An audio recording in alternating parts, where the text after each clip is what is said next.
pertama dulu ini sudah jelas. Berarti kalau kita sudah tahu tentang ini, yang jelas di Indonesia pasti terjadi kesewenang-wenangan. Nah, tapi kan setiap ada kasus kesewenang-wenangan atau zolim, itu tuh kayak banyak kontributornya. Betul. Contoh, kalau ada ukurannya gitu, misalnya lebih zolim mana?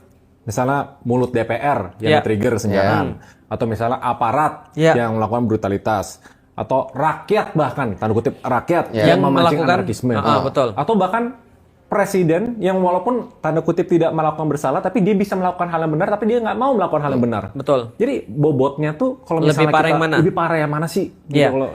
Dan itu terjadi pada WhatsApp, pada Instagramku sih. Kan terakhir kali kan aku bilang bahwa saya berbicara di zaman sekarang tentang sesuatu yang ideal itu adalah unpopular opinion. Misal contoh ketika aku bilang bahwa aku secara pribadi ya, aku tidak melibatkan siapapun, tapi aku secara pribadi, aku tetap tidak bisa ngelihat orang-orang itu melakukan suatu kesalahan yang diwajarkan. Contoh misalnya ketika ada orang misalnya menjarah rumah orang lain, lalu dia berkata, bandingin dengan apa yang sudah dilakukan selama ini pada kita. Kita dimaling, kita diem. Nah maka ini adalah sesuatu yang aku pembenaran.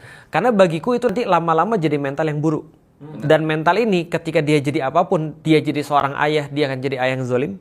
Dia jadi seorang bawahan, dia akan jadi bawahan yang zolim. Dia jadi atasan, dia akan jadi atasan yang menzolimi.